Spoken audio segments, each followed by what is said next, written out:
held his final mass at Cuba's holiest shrine, the Shrine of Our Lady of Charity. President Raul Castro was there. The pontiff urging Cubans to rediscover their Catholic heritage and live, quote, a revolution of tenderness. After that, Pope Francis met with families at the Cathedral of Our Lady of Assumption in Santiago, giving them a special blessing. He encouraged them to strengthen the bonds of family, which he calls true spaces of freedom.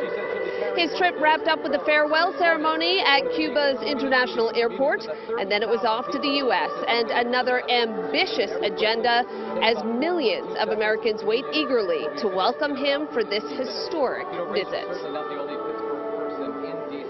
3 cities in 6 days. Pope Francis's first visit to the U.S. will bring him face-to-face with millions of American Catholics. I'm very excited. BC professor Thomas Groom expects the Pope to have a profound effect. He will be a very amazing presence for us, and I think we'll have to take him very seriously. On Wednesday, official events begin in the nation's capital. The Pope will meet President Obama at the White House, and on Thursday, he becomes the first Pope to address a joint meeting of Congress. I think we're going to see some controversy and some discomfort.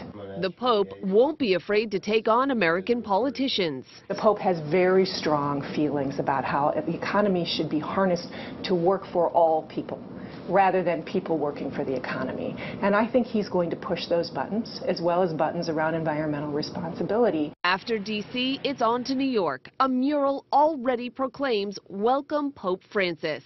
He'll hold evening prayers at St. Patrick's Cathedral, address the United Nations General Assembly, and celebrate Mass at Madison Square Garden. Then to Philadelphia for the World Meeting of Families and a huge outdoor service.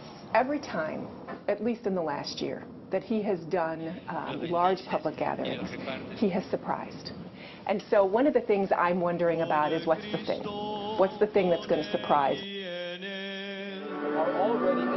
We don't know what surprises are in store, but I can tell you there is a lot of anticipation and excitement. Again, you're listening to the choir behind me at the Basilica rehearsing for tomorrow's canonization map. You know, this is a pope who really likes to get close to the people. He doesn't like to be boxed in, which is a challenge, of course, for Secret Service, and it makes protecting the Pope their #1 priority. The FBI has set up round-the-clock intelligence centers in New York, D.C., and Philadelphia. Thousands of uniformed and undercover police officers will be on hand in all 3 cities, along with SWAT crews, FBI, and Secret Service agents. And then take a look at this. This is an aerial shot of the security staging area in New York City. You can see hundreds of police vehicles lined up, ready to go. New York's police commissioner says no one is willing to take any chances. We plan for the worst or the unexpected, and we watch very closely all of his appearances around the world, how he interacts with the crowd. You know, Bratton says they've been watching the Pope's body language to see how he moves, so they know sort of how to anticipate his reaction to certain things. This is an unprecedented security situation. We do want to give you a few warnings for those of you who are hoping to attend any of the papal events. The Attorney General wants you to be aware of scams, now including counterfeit ticket sales. The state says scammers may try to resell tickets for thousands of dollars.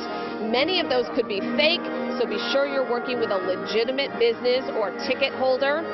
You should also be on alert for transportation scams. The AG's office is already aware of one involving a bus company that took thousands of dollars from local church groups, but was later found to be out of business and couldn't be reached for a refund. Experts say you should check the fine print, read any contracts, get promises in writing.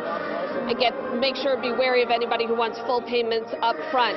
And as you just saw, the Pope has a jam-packed schedule while he's here in the U.S. You can watch his events live as they happen on WCVB.com and on our mobile apps. We have a list of his schedule. And, of course, the Pope, as you know, is really popular with younger Americans. We'll talk about that story and more coming up at 5:30. And Heather, back to you.